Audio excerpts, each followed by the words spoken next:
Okay, so you're Yeah. late teens, early 20s. Yeah, You're a girl about I town. quite liked the boys. And I was quite attractive because I said I'd always liked to be dressed and whatnot.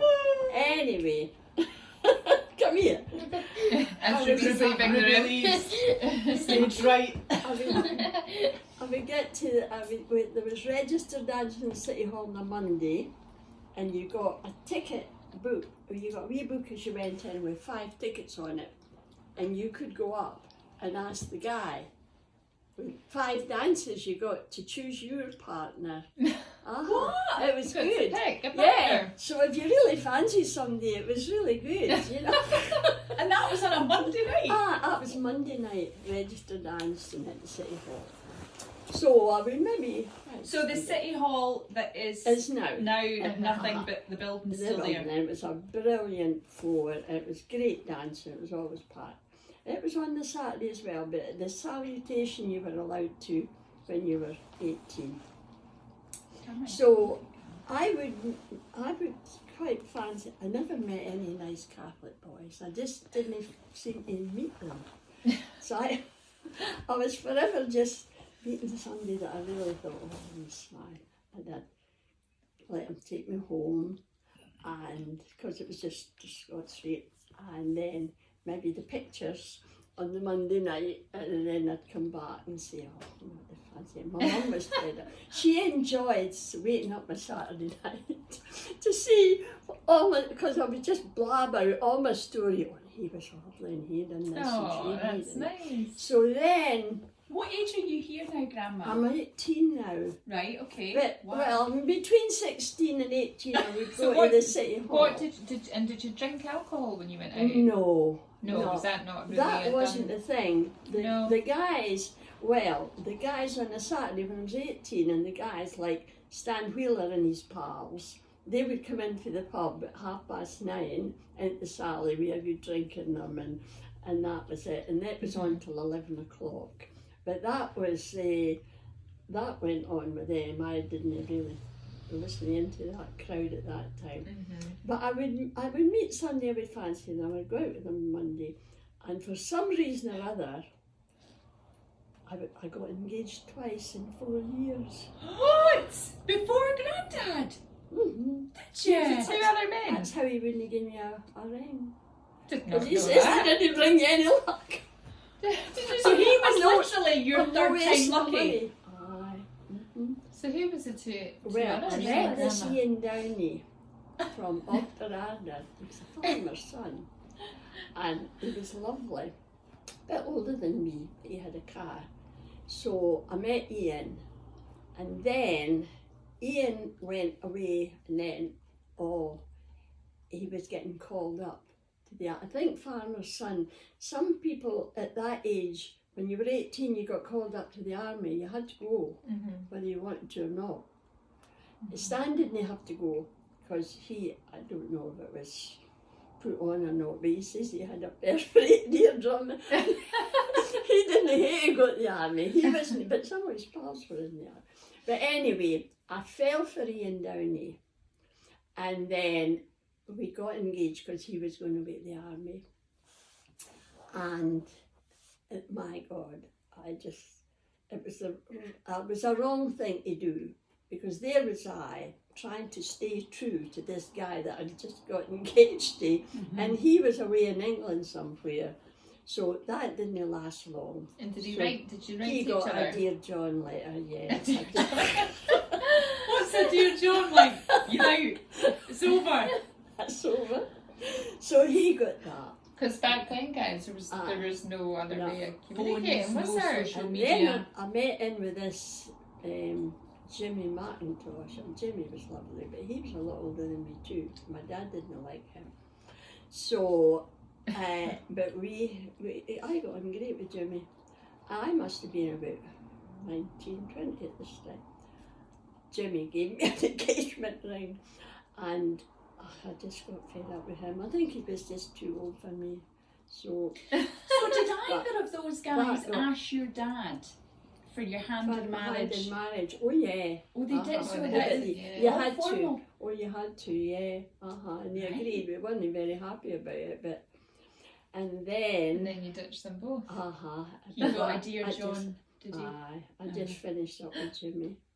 Actually, when I was married, Stan knew Jimmy McIntosh quite well, and we bumped into him once or twice at functions because Jimmy married somebody else, and I spoke to him in that quite a bit. I think he's dead now. He probably will be. And then so Well, that. he's quite So a lot that older was than Ian you. and that You was Jimmy probably- and my mum by this time, because I would bring them up with their tea and get friendly, and my mum was getting awfully fed up with me bringing folk my tea, and then it was all over and she got it. Anyway, that finished. Jimmy finished. So then I had maybe a couple of years where I didn't get too serious about it. I met this lad, Faye. I met this Catholic boy. He came to Glasgow and he was up for the weekend, and I met him, and because he said, I think he must have walked me home or something. I was up at Craigie by this time, and he walked me home, and then he said he was coming for a weekend, so I said my mum could have bring him for his tea because he was coming to Glasgow. Oh yeah. So my dad said to me, oh my God, when he, after maybe the next day, I said, what do you think of him then? And because the first Catholic that I had kind of taken away, and he says, the boiling was it, no, it was a million, oh my God, he didn't like him at all. So that was the end of Jim Toy, and that was the only Catholic boy I ever took up with. So you're about 21 now. Aye, yeah. So I just played the field a bit, and A bit more. a bit more. And then I was 23 when I met Stan. So I how, had liked tell us Stan. about this moment. Oh, so you already knew him. He was in a group of guys. He was in this group of guys that didn't bother with girls, and really he was quite insulting. He would pass me in the Sally on a Saturday night, tap ash on my hair, not only mine but other people. They were just a bunch of lads. They would go That's to maybe just their way of being they saying, would I go like to the you. Kirkside, which is still there, to the back room of the Kirkside, have a good sing-song and a few pints on a Saturday night, then come out to the Sally and then just annoy people. Anyway, but I kind of got to know him better. I think he maybe went to the Monday night dance, and I quite got to know him. And I was very friendly at the time with two sisters, Wendy Haggart and her sister Isabel. And Isabel got really, really friendly with Dennis Taylor, who was Stan's best friend, Right. right? And I was a good friend of Isabel's, of course. So Isabel and Dennis got married, and I was invited to the wedding, and Stan was best man at the wedding. But he didn't really pay any much attention to me. But I was by this time I quite liked this big guy. Although he was Grandad annoying. Stan was Although he was a annoying. giant. He was annoying. What height was he? 6'5". Okay, I'm in that picture. 6'5". Right. Basketball Like, player. in He the was Yeah, 12 yeah, inches, yeah. 12 Pretty inches much. taller than me. Yeah. Pretty much a basketball Yeah. player, yep, Jude. So Isabel, so by this time the guys were starting to meet girls or maybe get married or that, so they were already maybe getting a wee bit more settled down. So Dennis and Isabel got married and they had their house, and when they come back their honeymoon, I says to Isabel, I wish I could get a wee date with that Stan Wheeler. I quite like him. So she arranged a blind date that the four of us would go out to the Windsor for a drink one night. And from then on, we just got on fine. And then we would go up to Isabel and Dennis's, and because they had a wee house in Creef Road, and we really got to know one another. And although he admitted to me that he didn't fancy me years ago because he just thought it was a damn flirt. And of course he had the rings and everything. I just thought it was a flirt. So, but then as he got to know me, he just admitted to me that he felt very comfortable in speaking to me, and that I wasn't the person that you thought I was. That he just took to me. Oh. So we courted for 2 years. Stan and I went out regularly. So what's that, 21, we didn't 22, have a lot. 23? Yeah, I must have met him at 21, and then we went out for 2 years, and my mum and dad really loved Stan, but Stan made it very clear to me that as it started to get serious, that he would not marry in the Catholic Church. And of course my dad being such a staunch Catholic. So Grandma and her family had a very strong Catholic faith, went to church, Yeah. whereas Grandad Stan's family didn't. No. And but it kind of helped me a bit, the fact that my mum had left her church, not left her church, because you didn't leave the Church of Scotland to go to the Catholic Church, but if you marry in the Catholic Church, you've got to leave it. You see, you can't just leave it, marry in the North Church and go back to the Catholic Church. That doesn't work. So, but I had drifted away, like you once did. You drift away from the church, kind of. So Stan made it all very clear to me that, if it got any, he was wanting to get involved and get let down by the fact that, oh well, if you didn't marry me in the chapel, I'm not marrying you. So he spoke to my dad about it, but my dad wouldn't have hurt me for the world, and he said, well, if that's Eileen's choice, that's what it's to be. And he would walk me down the aisle in the North Church, and my dad was really good. He came to John's christening and all the rest of it. So, So you just your but dad we just had to have a accepted it. very small wedding. That was one stipulation. He says, I know none of my families, he had all these sisters. He says, they'll not come to the North Church. So he says, I would just like it to be low-key. So I couldn't have any of my friends there or anything. I kind of had to respect my dad that way. But the fact that my mum had gone with her husband, her man, it made it a wee bit easier for me. I'm going with my man, you see, because by this time, Stan's brother went to the North Church a lot, and Stan was starting to go to the church with him, to the North Church. So we only had 25 at our wedding. It was just mostly Stan's family, because he had a lot. And one couple, one auntie was still alive. My mum's sister was still alive. And Auntie Minnie, who never ever married, she came. She didn't let my dad in, but none of the other sisters would come. They said, we'll come to the reception, but we're not going to the church. And my dad just right away said, if you can't come to see Aileen getting married, you're not coming to anything. Right. So he kind of didn't fall out with sisters over it, but he was firm with them. So we only had like about 25 at the wedding, and it was mostly Stan's. So your dad stuck right up for you? Oh aye.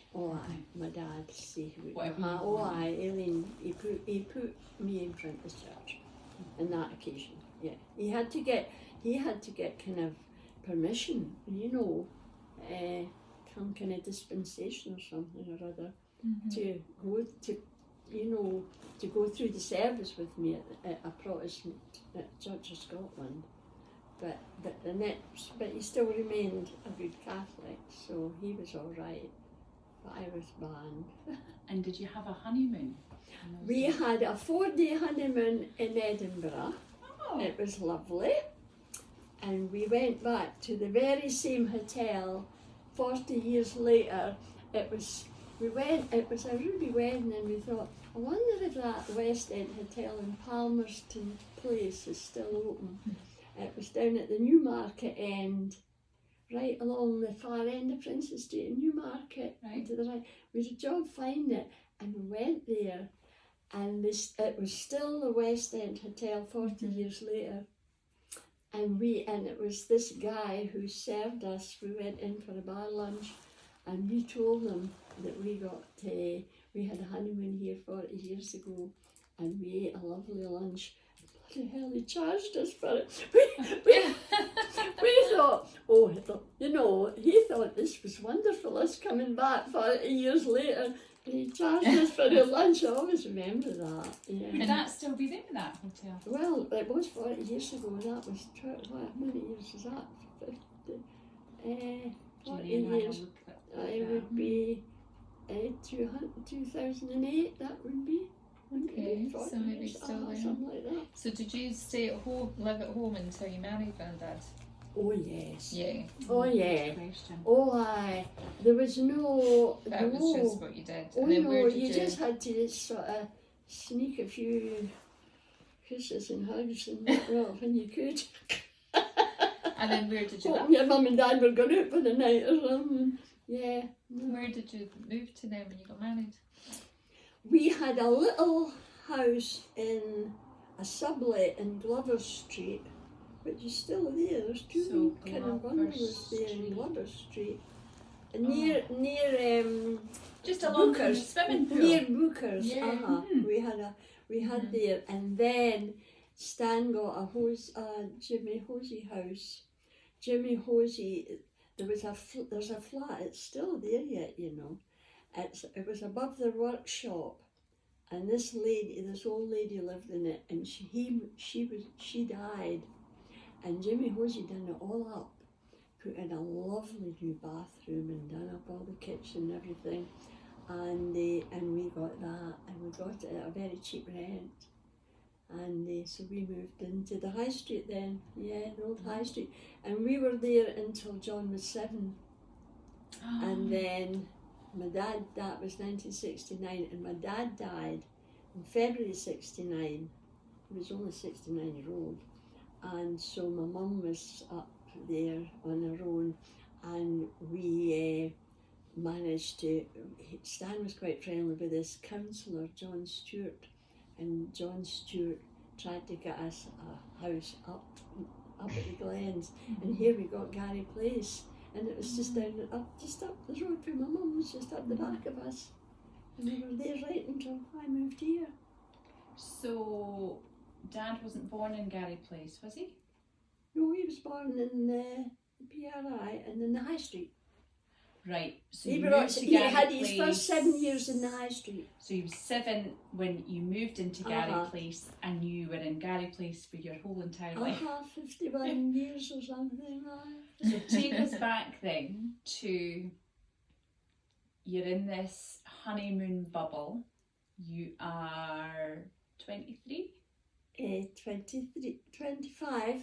25. Stan was 27. I So was he was 25 when I two- got married, and So he you, was so you met 27. Grandad when you were 23, Aye.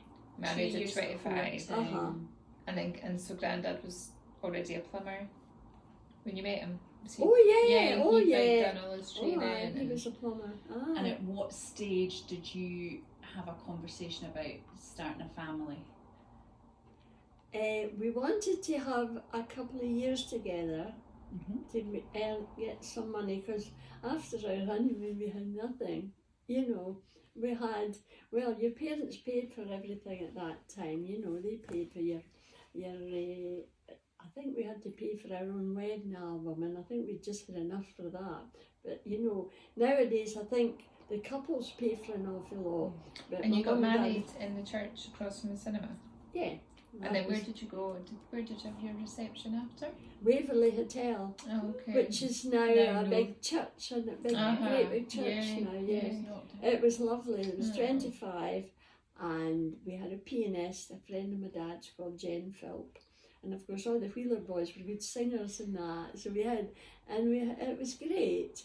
But I couldn't have my friends here. But one of my best friends, who I had been bridesmaid to, Margaret Horn. Margaret lived in Craigie Road, and I lived up the Glens then when I started at PRI. And Margaret and I used to cycle to her work every day together, and we were great pals. So I must have been awfully stupid, because her and Gordon offered to take our luggage and bring it to the train station. We were getting a taxi from the Waverley to a train to go to Edinburgh for our honeymoon. And Margaret and Gordon offered to take our luggage for us on the morning, and I had for my honeymoon, a lovely pink suit, but I thought I would maybe need a coat.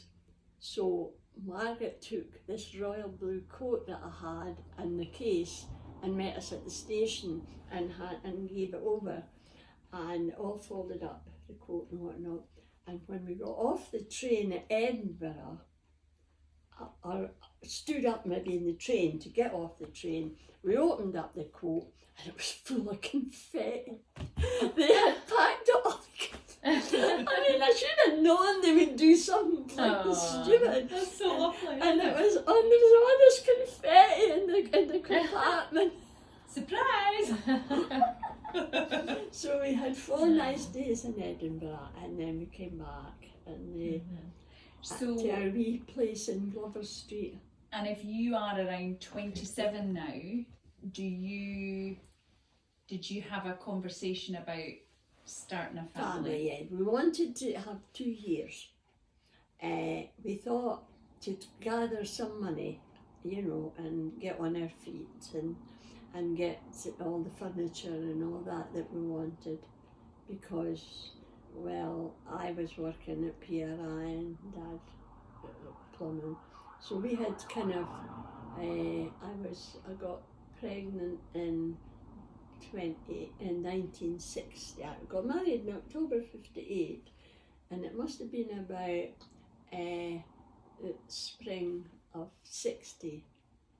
I got pregnant and then I lost that baby, and then I didn't go back to work after that because I had to wait 6 months, so I didn't work. And do you want to talk about that pregnancy? Are you comfortable talking about it? I think it was awful disappointing, but you just have to cope with these things. Is it a little girl? It was 7 months, It was a little girl. 7 months. Called her Jane, and yeah. You were 7 months pregnant. Yeah. So, but actually it wasn't a surprise to many people, because I knew I was thin. I wasn't putting on an awful lot of weight. I put on weight to begin with, and then I just stopped putting on weight, and it turned out that she'd been dead for quite some time. I was too far on for the antenatal clinic knew that there was no baby there, but I didn't get told. But they couldn't do anything about it. It would have been too dangerous to remove it after 20 odd weeks or something. You can't do that. So I just had to have it naturally. Yeah. Yeah. So when you mean have it naturally, did you have to go to 9 months? No. You just went into labour came away at naturally. 7 months. Came away at Okay. 7 months. Yeah. But so It was just like a wee rabbit. It was just a wee rabbit. And did you have a funeral for her? No. Or? No, was that not a thing? No, damn thing. No, they took it away. Was there It any was just significance to it? we had the minister came up and gave a blessing of that, but that was all. Yeah. You named her Jane. And then we named her Jane after my mum, and although my mum got Jean, her name on her birth certificate's Jane. She always got Jean. So that was that. That must And have that hit was you quite very bad. disappointing. Yeah. And of course, my mum only having girls, that was such a disappointment for her, because she was that excited. You know, she didn't know, of course, it was a girl till it came. You didn't get that. See, you didn't get scans. You see, you didn't get scans. You just simply went. And they just kind of touched. And were you able to talk about it back then, or did you just, was it just not a thing that you really you just had to go over it, Jenny, really, and hope that you know, the quicker the better, that you could try and get pregnant again. Although you had to So you wait didn't 6 months. Any support, any counselling? No, you Because didn't. that's a trauma, isn't it? Oh, it was very traumatic. Yeah. So, And how did Grandad Uh-huh. deal with that?